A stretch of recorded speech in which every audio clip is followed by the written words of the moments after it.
자, 먼저 전국 판세부터 좀 살펴보겠습니다. 하재근 평론가님. 네. 지상파 3사에서 조사한 결과가 있죠. 예, 지상파 3사에서 공동 의뢰를 해가지고 23일부터 25일까지 조사한 결과가 나온 게 있는데 네. 거기에 보면 경기, 인천, 대전, 세종 등 네 군데가 경합 지역으로 나옵니다. 오. 그리고 국민의힘이 서울, 영남, 강원, 충청 등에서 총 9곳에서 우세한 것으로 나오고 지금 그림에서 보시는 것처럼 네. 빨간색이 굉장히 많습니다. 그렇죠, 그러네요. 그리고 민주당이 호남, 제주 등에서 총 4곳이 우세한 것으로 그렇게 나왔습니다. 지금 국민의힘이 우세한 곳이 9곳, 민주당이 4곳, 경합을 벌이는 곳이 4곳. 상당히 좀 치열한 승부가 펼쳐지는 것 같습니다. 자, 그러면 지역별로 좀 세세하게 좀 알아보겠습니다. 허재현 변호사님. 먼저 인구가 가장 많죠. 경기 지역은 어떤가요? 경기지사 선거 이번 지방선거에 정말 대초접전 지역입니다. 아, 초접전이요. 그렇죠. 혼전에 혼전을 거듭하고 있고 심지어 오차 범위 내에서 앞서거니 뒤서거니 하는데 여론조사마다 결과가 또 조금씩 다릅니다. 오. 일단 매일경제와 MBN 여론조사 결과를 살펴보실 텐데요. 5월 20일부터 21일까지 조사를 했는데 표본오차 95% 신뢰 수준에서 플러스 마이너스 3.5%포인트 오차 범위입니다. 김동연 후보가 41.6%, 김은혜 후보가 39.4%, 강용석 후보가 4.4%를 기록을 했어요. 네. 그런데 이것과 비교해서 한 일주일 전에 똑같은 기관에서 12일 13일까지 또 조사를 했거든요. 네. 그 결과를 보면은 김동연 후보가 그때 45.1% 기록했고 김은혜 후보가 36.4%를 기록을 했어요. 불과 일주일 사이에 김동연 후보가 한 3.5%포인트 하락을 했고요. 김은혜 후보가 3%포인트 상승한 거거든요. 많이 좁혀있군요. 그렇죠. 그래서 굉장히 많이 좁혀졌지만 이게 또 오차 범위 내의 초접전 양상이기 때문에 그러네요. 결과는 끝까지 예측을 할 수가 없을 것 같은데 결과가 다소 다른 양상을 보이는 조사도 하나 더 보실 텐데요. 한국갤럽에서 조사한 내용입니다. 조사 기간은 5월 24일부터 25일까지였고 중앙일보 의뢰로 조사를 한 건데요. 여기서는 국민의힘 김은혜 후보가 45%, 민주당 김동연 후보가 37.4%, 무소속 강용석 후보가 3.7% 기록을 해서 네. 7.6%포인트 차이로 김은혜 후보가 앞서는 모습을 보여서 아하. 정말 끝까지 결과를 예측할 수 없는 예측 불허의 선거가 될 것 같습니다. 야, 아직은 여론조사 기관마다 조금씩 차이가 있군요. 맞습니다. 자, 그리고 전혜연 평론가님, 저는 개인적으로요, 여기가 참 궁금해요. 이 지방선거 말고 이제 보궐선거도 함께 열리는데 인천 계양을, 전 여기 상당히 궁금한데 어때요, 결과가? 예, 많은 국민들이 궁금해하실 텐데 일단 조선일보와 TV조선이 5월 23일부터 25일까지 조사를 했습니다. 이재명 후보 48.1%, 윤영선 후보가 44.4%인데요. 사실 우리가 이제 이거를 우위를 말하기가 조금 어려운 것이 오차범위 내라던가 그렇죠. 또는 동일한 여론조사의 흐름이 어떻게 나가는지가 가장 정확한 것으로 볼 수 있습니다. 그렇죠. 어쨌든 지금 대선 후보였던 이재명 후보가 나왔다는 점에서 관심도 끌고 있지만 또 굉장히 국민의힘 윤영선 후보가 활발하게 활동을 하면서 추격전을 벌였던 거 이런 부분도 또 다른 관심사이기도 합니다. 하민경 의원님, 근데 또 다른 조사를 보면 또 다른 결과도 있더라고요. 네, 맞습니다. 더 이제 초접전 결과가 이제 나타난 것이 있는데요. 한국갤럽에서 이제 조사를 한 것인데 그 이재명 후보가 45.5%, 그리고 윤영선 후보가 44.3%, 그래서 1.2% 포인트 차로 이제 초접전을 보이고 있고 어허. 또 다른 이제 여론조사인 한국리서치에서는 이재명 후보가 42.5%, 윤영선 후보가 42.7%, 여기는 0.2% 포인트 차밖에 나지 않습니다. 네네. 그래서 정말 누가 이제 정말 국회의원으로 당선이 될 것인지 정말 두근대는 그런 상황인 것 같습니다. 자, 이렇게 접전을 벌이는 두 후보, 어제 TV 토론회에서 날선 공방을 벌였습니다. 그 모습 영상으로 보고 오겠습니다. 계양구에 30년 이상 노후화된 주택 비율이 얼마나 되시는지 묻고 싶고 우리 계양구의 주택 보급률이 얼마나 되는지 물어보고 싶고 계양구가 투기과열 지역인지 비조용 지역인지 묻고 싶습니다. 제가 이사 온 지가 얼마 안 됐고 그래서 세부적인 수치는 잘 모릅니다. 저희도 좀 더 알아보겠고요. 분당과 국회의원 보궐선거를 피해서 도망왔습니다. 금배지 방패 삼아서 불체포 특권 누리겠다라고 우리 유권자들이 생각하는데 이에 동의하시는지 OX를 답해 주셔서 좋습니다. 저는 성남시장의 성과 그리고 경기도지사로의 성과 때문에 우리 국민들께서 대한민국 삶을 맡겨도 좋겠다 이렇게 생각하셔서 대선 후보로까지 국민들께서 호명해 주신 사람입니다. 대한민국 대표 선수로 제가 호명받았던 사람이기 때문에 대한민국 모두가 제가 일할 수 있는 공간이라고 보고요. 백성 변호사님, 네. 윤영선 후보 공격도 상당히 세고 이를 받는 이재명 후보 대응도 만만치 않아요. 그러니까 양쪽에 확실한 전략이 있죠. 윤영선 후보 같은 경우엔 개항과의 인연을 계속 강조하잖아요. 네. 그러면서 선거 캐치프레이즈도 25일 대 25년. 그러니까 이재명 후보는 인천 개항 온 지 25일 됐다. 네. 나는 25년을 개항을 위해서 일해서 여길 잘 안다잖아요. 네. 그러니까 질문도 개항의 현황을 계속 묻는 거예요. 지금 아파트가 어떻게 되고 이게 투기 과열지구냐 아니냐. 당신은 얼마 이사한다도 모르지. 계속 이거를 하는 거예요. 세세하게 물어보는 거예요. 그래서 이재명 후보가 개항과 연관이 없는 후보라는 걸 계속 강조하는 거고 이재명 후보는 여기서 빨리 빠져나와야 됩니다. 그렇죠. 개항으로 몰입하면 사실 완전히 말리는 거거든요. 그러니까 나는 이사 온 지 얼마 잘은 모르지만 나는 훨씬 능력 있고 이미 성과를 보여준 후보입니다. 나는 유능한 후보니까 아니 연고가 있어도 무능한 것보다는 유능한 사람이 낫지 않겠어요? 그러니까 유권자들에게 제가 비록 개항과 인연은 크게 많지는 않지만 개항을 위해서 훨씬 잘 일할 수 있는 사람이다. 그러니까 양쪽이 공격하는 포인트, 방어하는 포인트가 그런 쪽으로 좀 갈리는 것 같습니다. 눈에는 눈, 이에는 이, 뭐 이런 말이 떠오르기도 합니다. 윤영선 후보가 이 철새를 앞세워서 이재명 후보를 비판했다면 이재명 후보는 이 부분을 앞세워서 윤 후보를 공격하고 있습니다. 영상으로 보겠습니다. 농사 지으셨습니까? 물었는데 대답을 안 하시네요. 대답을 들은 걸로 하겠습니다. 병원에다가 전입신고했던데 병원에서 먹고 자고 가족들하고 생활하셨습니까? 농지 얘기 먼저 하겠습니다, 여러분. 농지는 저희 아버님이 많이 편찮으셨고 고향의 땅을 너한테 줄 테니까 네가 어차피 나한테 좀 남은 여생 동안 생활비를 좀 달라. 이래서 제가 그거를 매입을 했던 거고. 유장전입 얘기 한번 해봐 주시죠. 그래서 이 땅에 대해서는 제가 문제가 있다면 즉각 처분해야 될 것이고 문제가 없다면 저도 자자손손 이 땅은 우리 자녀들한테 물려줘야 되겠다 이런 생각을 하고 있고요. 네, 그만하겠습니다. 그다음에 이제 그만하시겠습니다. 그만하고요. 중요한 정책 문제를 물어보겠습니다. 인천국제공항 민영화 찬성하십니까? 반대하십니까? 자, 의장전입 잠깐 설명하겠습니다. 아니, 이걸 답을 하세요. 아니, 그건 제가 30분 답변해야 됩니다. 제 시간입니다. 자, 인천국제공항공사 민영화 찬성 반대 자, 어떤 겁니까? 자, 제가 의장전입에서 지금 자꾸 얘기를 하시는데 우리 이재명 후보님이 그치, 얘기를 주도권을 대해서 이제 위장전입과 관련된 답변 시간 30분 충분히 쓰셨으니까 다른 질문. 네, 규칙을 지켜주세요. 예. 민주주의 사회 아닙니까? 전혜연 평론가님, 이재명 후보의 공격, 이를 또 방어하는 윤영선 후보, 만만치 않아요. 예, 그런데 이재명 후보의 용어를 한번 보실 필요가 있습니다. 부동산 불로소득, 위장 전입 이렇게 당신은 문제가 많은 후보다 이런 지금 전략을 쓰고 있는데 네네. 첫 번째로 부동산 불로소득이라는 용어를 쓴 것은 지금 농지법 위반 의혹이 제기된 부분이 있어요.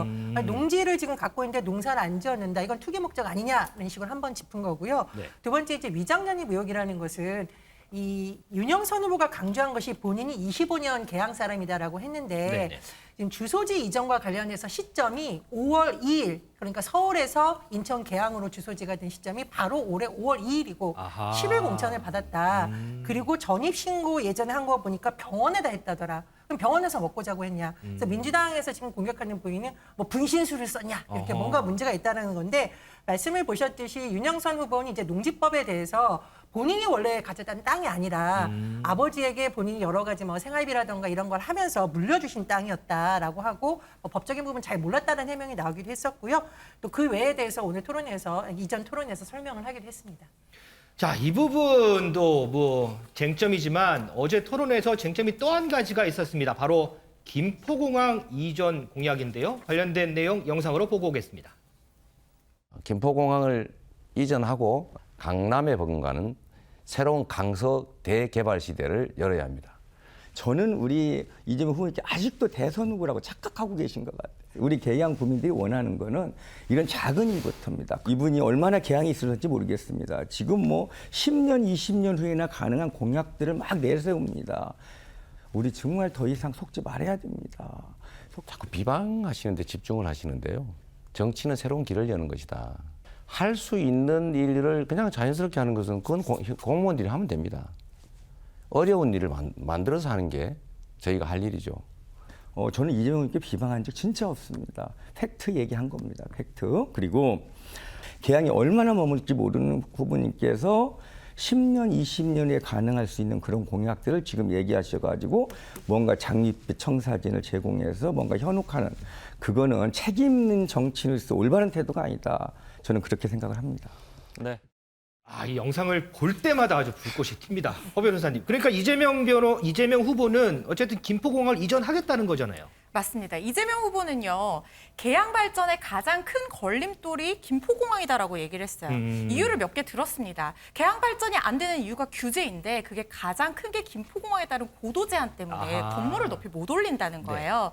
그리고 또 전 세계적인 추세가 환경 문제 때문에 단거리 항공편을 폐지하는 추세이고 비행기 수직 이착륙이 가능해지는 새로운 시대가 열릴 건데 거기에 대비해서 김포공항을 이전을 하고 아까 보신 것처럼 강남에 버금가는 새로운 강서 대개발 시대를 열어야 된다 이렇게 주장을 한 겁니다. 네. 거기에 윤영선 후보가 맞선 거죠. 지금 개항 온 지 25일밖에 안 되는 언제 떠나갈 철새일지 모르는 그런 이재명 후보가 하는 공약이 과연 실현 가능성이 있느냐. 그리고 비행기 수직 이착륙 시대가 열리는 게 10년, 20년 뒤에나 가능할지 아닐지도 모르는 일인데 이거는 실현 가능성이 없는 공약이고 유권자들을 현혹하는 공약이다. 이런 취지로 맞선 겁니다. 자, 그런데 한 변호사님, 여기에 대해서 또 이준석 대표가 한마디 했다면서요? 네, 사실 이준석 대표는 이제 왜 갑자기 이제 강서 발전을 얘기를 하면서 김포공항 이전을 얘기를 했으니까 이제 제주도 선거를 이렇게 도와준다. 이재명 후보가 왜 계양 선거에서 갑자기 이렇게 제주도 관광 산업을 고사시키겠다는 발상에 그런 선언을 했는지 모르겠다라고 이렇게 비판을 사실 했습니다.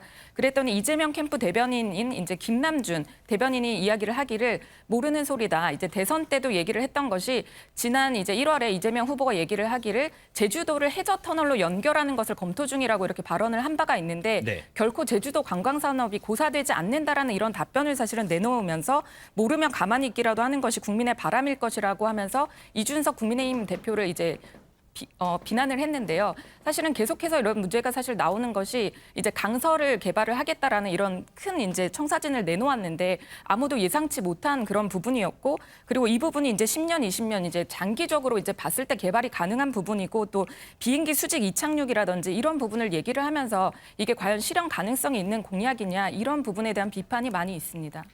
자, 이제 유세전 앞으로 한 나흘 정도 남았는데 이 나흘 동안 이 두 후보 계속해서 좀 치열한 싸움을 벌이지 않을까 싶습니다.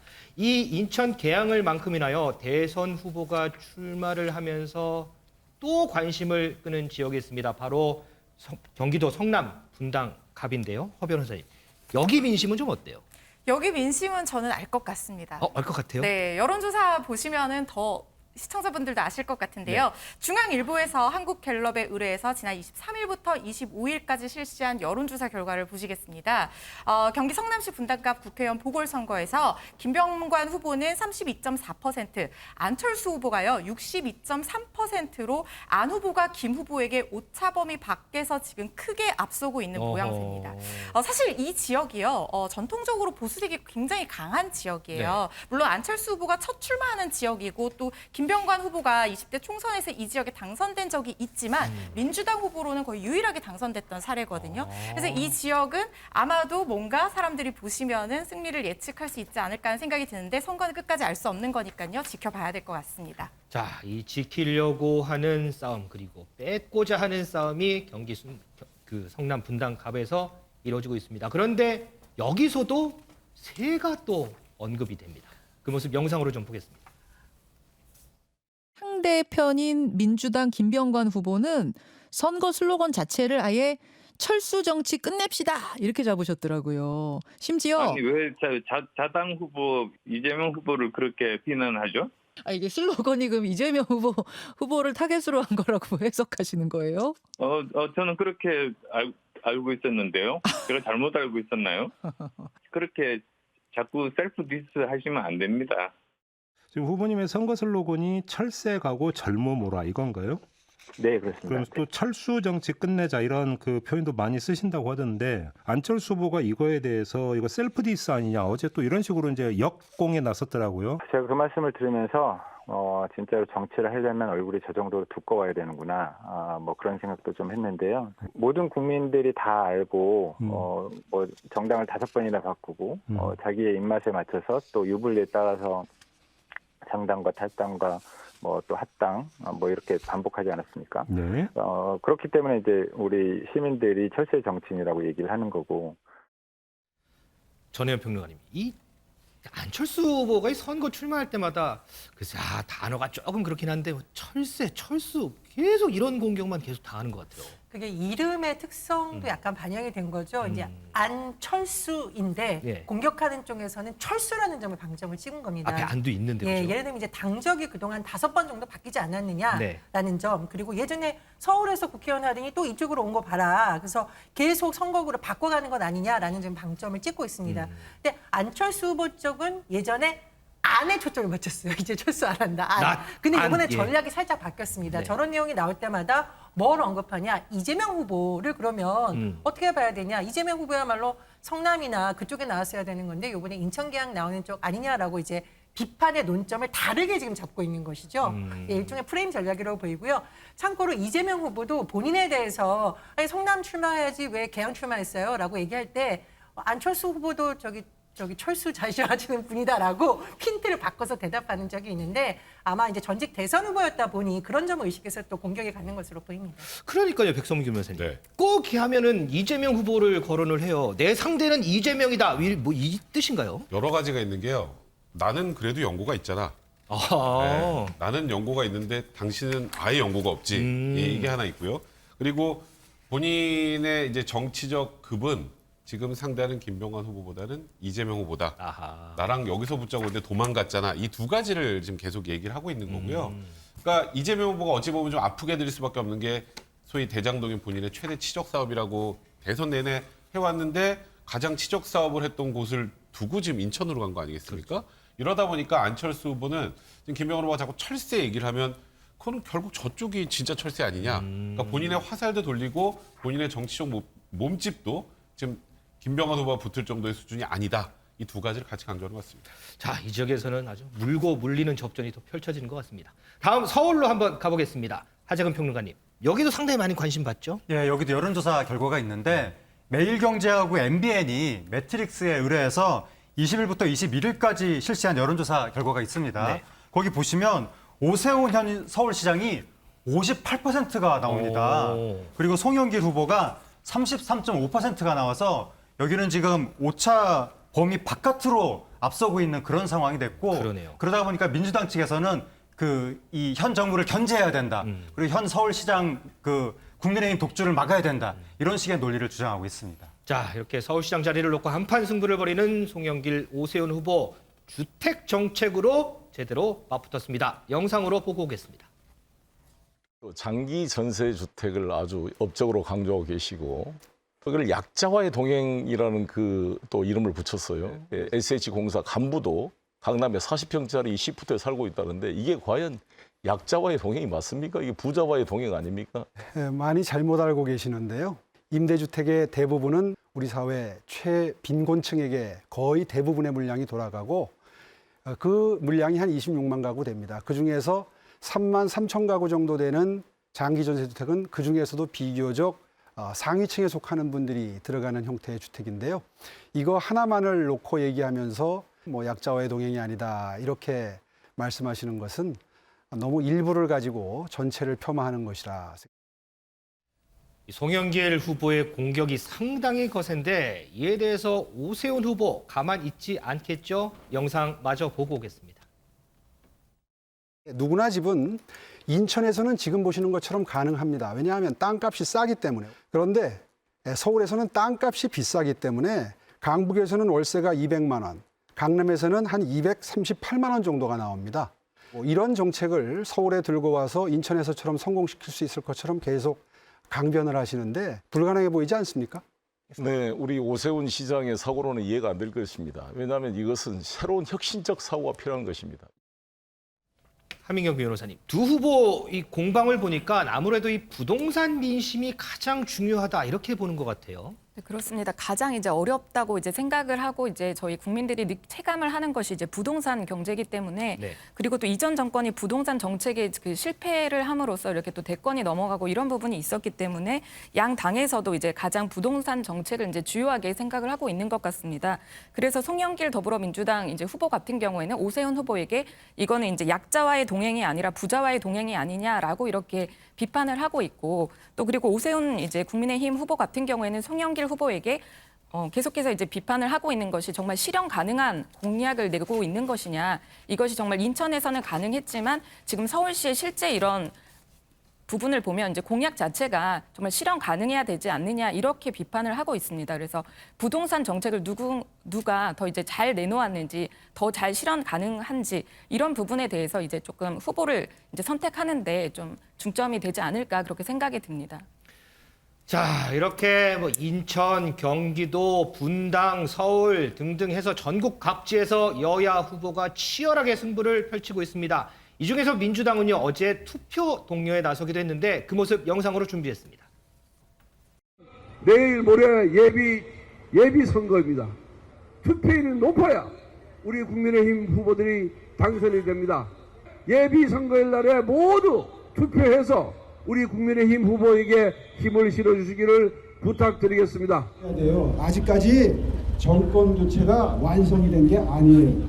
그 증거가 우리가 아직 기호가 2번이에요. 국회 의석수가 너무 차이가 나서 꼭 사전투표로 기선을 제압해 주시기 바랍니다. 포기하면 안 됩니다. 투표하면 이깁니다. 여론조사 통계 다 틀립니다. 지방선거 투표율 50% 중반인데 많이 투표하면 이깁니다. 투표하면 여러분 이래가지고 이길 수 있겠죠? 여론조사 안 믿죠? 이깁시다 여러분. 정말 이게 말이 됩니까? 정말 국민의힘한테 이거 모든 권력을 사유화시키면 되겠습니까? 안 됩니다. 전혜연 평론가님, 조금 전에 송영길 후보가 여러분 여론조사 안 믿죠? 이런 발언을 하던데 최근에 여론조사 보면 저희도 아까도 짚어봤지만 전국에서 국민의힘이 우세 지역이 9곳, 민주당이 한 4곳 정도 되고 이렇게 좀 판세가 약간 불리한 것 같아요. 아무래도 그 부분을 좀 의식하지 않았나 싶기도 합니다. 그런데 사실 지난 대선 결과를 보면 여론조사 결과가 그렇게 정확하게 맞았다고 보기는 어려웠었죠. 의외로 초박빙의 결과가 나왔기 때문에 민주당은 그런 점을 주목한 것으로 보이고요. 또 하나 이제 선거의 3대 요소가 구도, 인물, 바람입니다. 근데 구도상으로는 지금 뭐 워낙 여건이 대선 끝난 지 얼마 안 되기 때문에 구도를 완전히 뒤집는 건 어려울 것이고 인물론의 같은 경우에는 사실 송영길 후보나 오세훈 후보 모두 행정 경험도 있고 국회 경험도 있으니까 누가 더 낫다 아니다를 판단하기 좀 어려운 부분이 있고요. 마지막은 바람인데 여기서 바람이란 것은 막바지에 지지층과 중도층의 투표율을 통해서 이걸 역전시킨다. 약간 이런 의미가 있는 것으로 보입니다. 그리고 오늘 가장 많이 등장한 단어 혹시 보셨습니까? 가장 많이 등장한다는 이긴다입니다. 아하. 선거에서 가장 중요한 것은 이른바 사표로 가는 것을 방지해서 끝까지 독려를 하는 것이거든요. 그래서 송영길 전 대표, 그러니까 지금 후보죠. 그리고 이재명 후보까지 나서서 이긴다, 투표를 해달라고 강조한 것으로 보입니다. 뭐 선거는 역시 뭐 여든 야든 뭐 이기는 게 가장 중요한, 이기기 위해서 하는 거니까요. 허지원 변호사님, 여기에 대해서 국민의힘 뭐 가만히 있지는 않을 거 아니에요. 가만히 있을 수 없죠. 지난 대선부터 불붙은 사전투표 바람이 이번 지방선거에서 정말 꽃피우는 게 아닐까 싶을 정도로 국민의힘 측에서도 적극적으로 사전투표를 독려하고 나섰는데요. 의원 전원이 사전투표에 참여하기로 했다고 합니다. 여기에 더해서 어제 이제 당 선대위는 물론 또 소속 국회의원 전원, 광역단체장 후보를 대상으로 SNS를 통한 사전 후보 투표 동력 캠페인을 실시하도록 지침을 내리기도 했다고 합니다. 권성동 원내대표가요. 하루 투표는 3일 투표를 이길 수 없다라고 얘기를 하면서 사전투표를 독려했다고 하고요. 이준석 대표도 선거는 지지율 높은 쪽이 이기는 것이 아니라 투표하는 쪽이 이기는 것이다라고 하면서 당원들한테 주변에 사전투표를 독려하도록 당부하는 문자 메시지를 전송하기도 했다고 합니다. 백성문 변호사님, 이게 참 선거 할 때마다 저는 맨날 헷갈려요. 본투표 있는데 왜 이렇게 사전투표 열을 올린 거예요? 그러니까 일단 본투표 하루에 투표할 수 있는 기회하고 3번을 할 수 있는 기회하고는 당연히 3번 할 수 있는 기회가 있는 쪽이 훨씬 더 많은 투표를 할 수 있겠죠. 통상적으로. 그런데 이제 국민의힘을 지지하는 유권자 일부 분들께서는 사전투표의 부정선거의 프레임을 갖고 계시는 분들이 많아요. 여전히요? 그래서 사전투표하면 이것도 이상해. 그러면 또 사전투표 때문에 부정선거에 질 수도 있어요. 그래서 사전투표를 안 하고 본투표를 하려는 성향들이 좀 있으시거든요. 근데 그런 분들이 투표를 하려다가 그러니까 3일의 기회 중에 하루만 쓰려다 못하는 경우도 있잖아요. 그렇죠. 그러니까 무조건 사전투표를 해서 우리 지지층을 많이 끌고 와야 이번 일단 지방선거에서 유리할 것이고 저번 대선에서 본 것처럼 넉넉하게 이긴다고 생각했는데 초접전으로 이긴 걸 보면 지금 현재 나온 여론조사를 100% 신뢰해서 우리가 무조건 이긴다고 안심하기는 이르다. 그리고 제가 아까 말씀드렸던 것처럼 이번 뭐 어차피 이겼는데 놀러 가지 뭐 이런 분들이 있거든요. 투표 안 하고 어차피 이길 거 우리 편이 이러면서 그런 분들 혹시라도 투표를 안 하면 지방선거 투표율은 대선보다는 분명히 낮기 때문에 지지층의 결집이 일어나면 이 지금 보던 여론조사 다 무시되고 결과 뒤바뀔 수도 있습니다. 그렇기 때문에 최대한 많은 분들을 투표장에 나오게 하기 위해서 사전투표 관련해서 더 독려를 좀 국민의힘이 아끼지 않는 것 같습니다. 어차피 이길 투표가 과연 있을까요?